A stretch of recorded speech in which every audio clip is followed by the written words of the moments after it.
Artist on the planet. This one straight to a boy neck. You better praise it, no connect. Left wire shake and afraid. And your P45 if you connect. FIRERED. Give it up one again. Yeah. I'm your host, and this is the hottest station, Planet FIRERED. Thank you for letting us interview you. Thank you. This is Don E. Please tell me a little bit about you. About me, Yeah. singer-songwriter from South London, grew up in South London, son of a preacher man. Started playing steel band when I was about 10 years old, playing drums with the steel band. Yeah. Started touring with them when I was like 12, so I got the bug for it, Yeah. for the whole music and touring thing. We supported Sade when I was like 13 or something Wow. like that. And then from there, I had the love for music. Yeah. Joined the band when I was 14, 15 or something, I think I was 15. Joined the band called Compared to What in South London, and we did all like gigs in South London. Okay. And then one of the band members went to school with a guy called Sean Oliver, and Sean Oliver wrote Wishing Well Okay. for Terence Trent D'Arby. Yeah.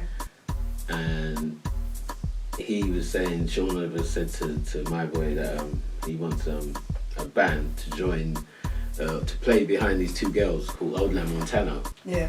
And that were based in West London in Ladbroke Grove. Mm. So reluctantly, we all wanted to go, but he didn't because he was the lead singer. So basically, if we were backing these girls, he's going to lose his spot. Yeah.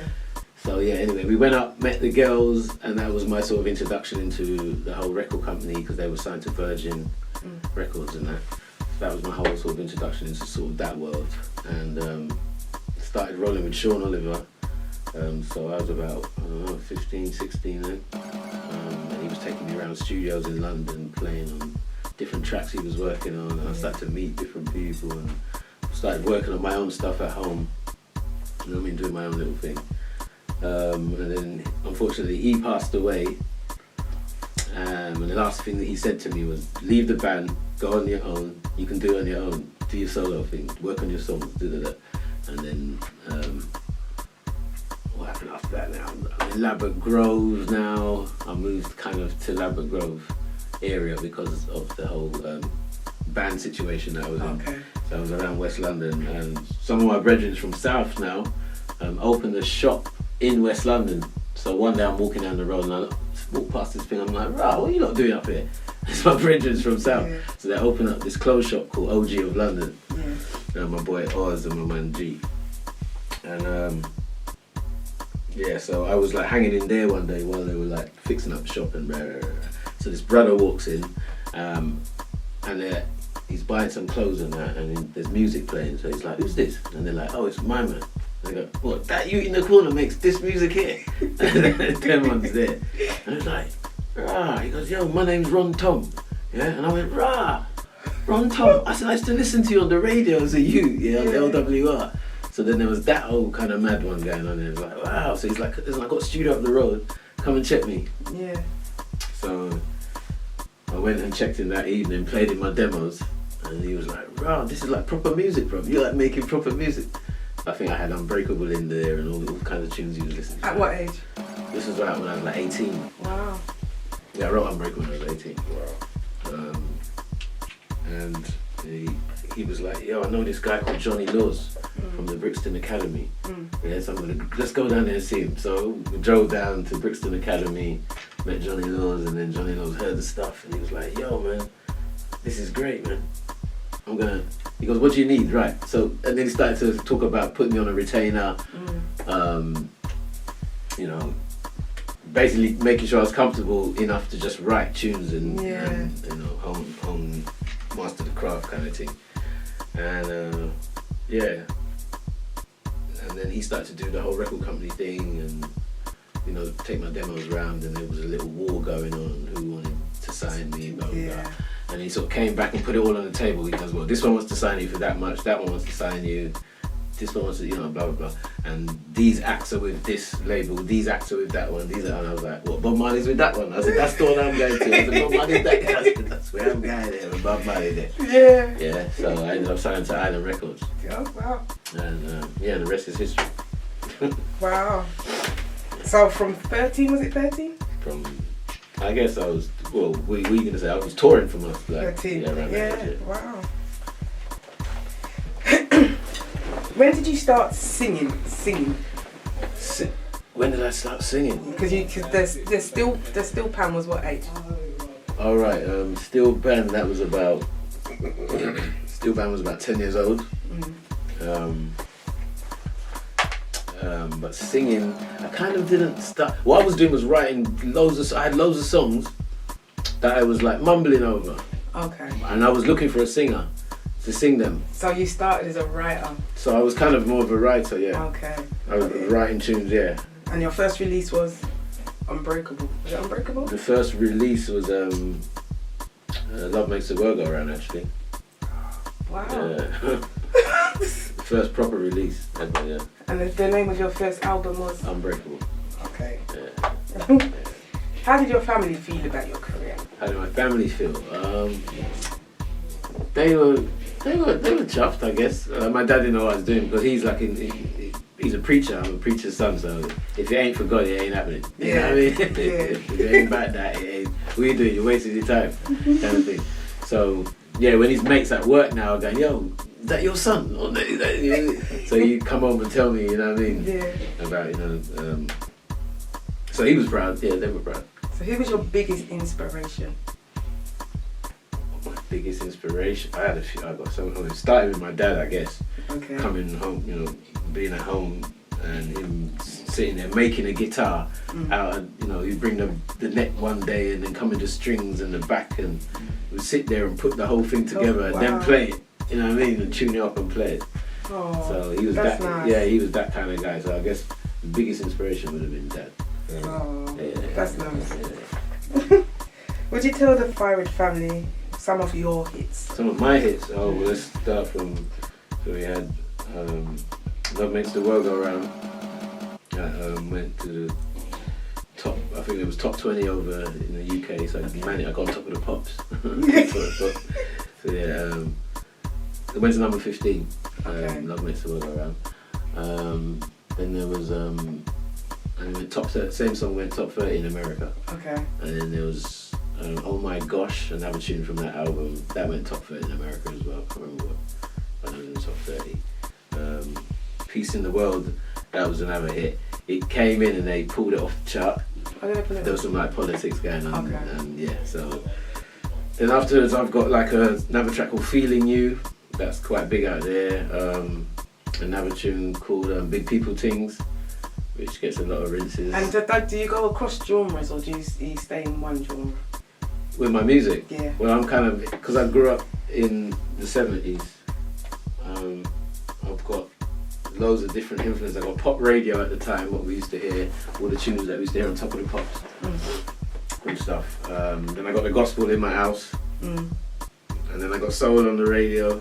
You know what I mean? And reggae upstairs, and Shepherd's was across the road, so I used to hear all the music pumping out of Shepherd's.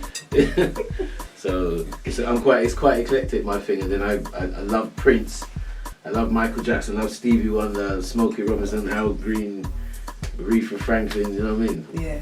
I used to just listen to all of the greats, and just try and take a little something from each of them. Yeah. Why is music important to you? Like soul food. Yeah, wow. Music is soul food, man. It's so you can't live that without is music. the shortest answer, but the most concise one. I need it, man. What were your influences during your journey? Just live people around me. Like my friends will say something, and I'll go, that's a song, or he'll tell me the little situation he's in, and that problem or whatever's going on there, that's a tune. You know what I mean? So, or he says something and he says something, and the two of those different things is one song, and he kind of like, you know what I mean? Or I'm in, some form of realization about something. How did you come to write? Was it like writing? Did you like writing poetry, or was it just something? No, I just love songs, man. I just love songs. So you just outright wanted to be a songwriter? Yeah, I just love songs. Yeah, I just sit there and just listen to songs and want to do that. Yeah. And just how do they do that? Yeah. So that was my thing. Yeah. Have you done some sorry, I struggle with that word. Yeah. Collaborations. Have I? Yeah, I've collaborated with Omar. Collaborated with in duets, or as you mean just working with? Whichever. Whichever. Well, I've written. Yeah. Okay. Collaborations. Then, gosh, that's like Omar. I'm in a thing called the British Collective at the moment. So and it's myself, Omar, Junior Giscombe, Noel McCoy. Yeah, that's it. Yeah, there used to be more of us, but what it is people come in and out. Okay. So I collaborate with all those guys, Lee John, Rick Clark, all the people I grew up listening to in the 80s. I made sure I tried to, Carl McIntosh, you know what I mean? Collaborate, Glenn Goldsmith. Tried to work with all them man there from back in the day when I was coming up. Then there's like Misha Parrish, I've written with Misha, written with the Sugar Babes. Written with All Saints. Wow. So I did some of that stuff. Gosh, there's so many people. A lot. There's a lot of people. How did it come to move from singing to become a producer? So I was making beats. What I used to do is when I used to go Stockholm Manor. So when it was playtime, the time to go outside and have a break and all that, instead of going to have a break, I'd go music room. Music room. And they had a 4-track Fostex thing in there, so I had to sit down and figure out how you get the drums and the bass and the keys, and then you bounce them all onto one track so you can listen to all of them, and which frees up some more tracks so I can record some vocals now. And, wow. And then I used to just practice that. So that was I guess I was producing from when I was like 14. Wow. So it started with production, and then now the music needs words. So now I've got to write some words now. I've got to sit down and figure out how to... So did you always know you could sing, or did it just... No, it was all a fluke. Oh. It was all a fluke. The music came first, and then I used to try. I wanted to be Stevie Wonder, or Michael Jackson. So I just used to listen to them and try and mimic them. My sister said, "Shut up, man! I can't sing, bro. Like, nah, man, shut up, bro." And then that was kind of one of my inspirations to make me get good. My sister saying she didn't like it, you know what I mean? Yeah. Just skin off her face like, nah, man. And my voice was all breaking, and you know what I mean? I was in that funny adolescent state. And then I just kept practicing until I'd done this tune called No One's Gonna Love You the Way I Do, and then I played it to her and she went, "Yo, that's alright, you know? That tune's bad." And my cousin heard it, she's like, "Yo, this is wicked." So then I was like, okay, I'm onto something here. So I guess 14, 15 when I started singing doing it myself. Okay. But there used to be a guy at school called Clinton De Rosario, one of my brothers at school, and he sounded like Maxi Priest. Okay. So I used to just play the music and Clinton used to sing. Okay. You know what I mean? But once I left that situation now, and you know, we moved on or whatever, I was like, I'm on my jacks now, innit? So you got to do something. So what genres do you produce? I say soul music. I do a bit of soulful house as well.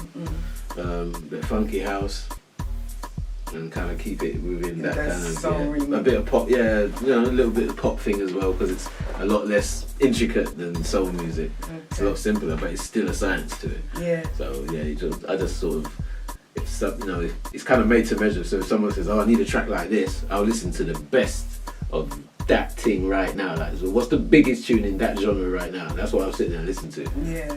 Yeah.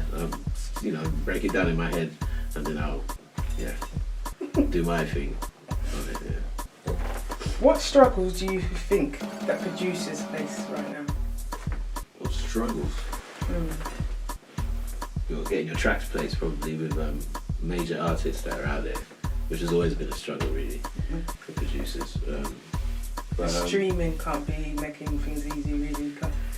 The streaming thing, I've tried to sort of avoid it, but the last year or so I've been sort of because everything's gone that way now. You know, it's that like they force you to stop using cassette You know what I mean? Now you got UCD or mini disc, and now mini disc gone. You know what I mean? And then CD's gone. Now it's MP3. Yeah. Do you know what I mean? So now you got this streaming thing.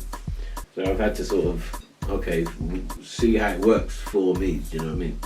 It doesn't sort of tally up sort of monetary wise with how many streams you get. You don't get the same amount of money back. Yeah. It's still a platform not to shy away from. Who have you worked with, should I say? Well, who have I worked with? I've worked with, so go back, I did the demos that got All Saints their record deal. I did All Saints. I did the demos that got Sugar Babes their record deal. So we did the Sugar Babes as well. Who have I worked with? I played on Lauryn Hill's album, Miseducation of Lauryn Hill. I played keys on, I did a session on that one. Oh gosh, what else? Worked with Paul Anatini. I don't know if you know Paul Anatini, but check it out. I've heard his name. Yeah. So I played, did sessions with him. Trying to think of Brian Eno. You might not know who Brian Eno is, but you need to go check him out. He did the Joshua Tree for you too. The Joshua Tree. Okay. There's an album, the Joshua Tree, by U2. So he did that. A host of artists, a band called Blonde. There's a pop group called Blonde. Me and my mate and a bunch of other writers as well wrote this song called I'm All Cried Out, which went to number 4 in the UK chart. Okay. A little while back. So it's a dance tune. Yeah. So it's collaborated with Rick Clark. Got a new single out with Rick Clark. Okay. One called Friends, and then the new one's called Family. So we're on it. Different people. Natasha Watts. We've got a track called Big People Things, which gets loads of streams actually on Spotify, so I'm really grateful about that. Wow. So it's a host of a wide host. Yeah. And range as well. Loads of different kinds of people, If you could give advice to an artist, to a producer, or an artist, what would it be? Learn from the best. Just learn from the best people, man. Just sit down and look at what, or go back. It's good to go back as well. For me, I went back to 1925. Wow. Yeah. You went back to my genre. Yeah, I went to see where did this thing start? Like, who's the first man? Yeah. You know what I mean? Wow. We went that after far. slavery, then. Yeah. Who's the first man after slavery now to really kick off this R&B soul thing, or the reggae thing, or whatever genre it is? So those are the kind of things I'm a bit of a nerd like that though. So there's nothing wrong with that. So I kind of went, did my research and learned from all the great people and just see the journey, and then you got to find you in that and try to be unique. You know what I mean? Just try to be yourself. Basically, be yourself, man. Yeah. Be yourself. And keep it going. Yeah, be yourself, because when it ends up sad on the when you listen to the radio, everybody sounds the same. You can't. Back in the day, you could differentiate different artists. You could say, right, that's Stevie, that's Al Green, that's Lionel Richie. You could tell who people was. Whereas now, you can't really tell who's who and what's what. No, you can't. You can't. What artists do you listen to? I listen to, what I listen to right now? I'm listening to a guy called PJ Morton for a rate. I think he's doing exactly what we was doing back in the 90s, but you know what I mean? But it's wicked, man. I love it. So definitely PJ Morton. Who else am I listening to? Her. I like that girl, Her. Summer Walker. I like Summer Walker. What else am I listening to? Chronics. I love Chronics. So you do like a little bit of reggae then? Yeah, man. I mean, when it comes to reggae, it's Dennis Brown for me, man. Yeah. Yeah, it's Dennis Brown, man. Yeah. And Sugar Minor. Yeah, all the way. Have you been surprised by the response by the music lovers? I guess sometimes, yeah, because sometimes you put out a tune and you think, yeah, it's gonna sell off, and it don't. And there's another one. It's true. And then there's another one. You spent 5 minutes on it, half hour on this, and everybody loves it. It's true. Everybody loves this tune. It's like, rah. It's true. It's mad how it works. It is. So sometimes I'm surprised. Yeah. There's other times you get a feeling, like when I wrote Unbreakable and I sat there and listened to it and there's certain hairs stood up on the back of my neck. And you knew so it I was said, the one. yeah, but I said, okay, this is gone. It's gone. Yeah. So like, I can sort of tell now that there's a certain feeling I get when I hear a song. I know if it's gone or not.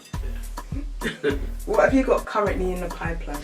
In the pipeline, I've got a new album I'm working on at the moment. It's not titled yet, but it's a new album with just taking people back to the original, just all my influences that I grew up with. I'm just like, want people to hear that on this next project. So it's nice. Working on that. I've got some more stuff with the Collective coming out. Another single with Rick Clark. Another tune with Richard Alexander Davis, another artist I'm working with. A bunch of things. Yeah, it's going to be good, man, this year. How can the FIRERED family keep in contact with you? You can find me at 90s Donny on Instagram, Atomic Dread on Twitter. Can I ask you a quick question? Right. Donny, how do you spell it? How do you spell Donny? Yeah, is it D-O-N-E or D-O-N-E? It's D-O-N-E. Okay. Yeah, Donny. And there's another Donny. There was another Donny. 2 E's, right? 2 E, yeah. Right. Yeah. We had a conversation and I was like, bro, man, come on, man. Something's got to change. Yeah. So yeah, now they got 2 E's. Yeah. Yeah, So sorry, I cut you. Tell us again where we can find you just to get the right spelling.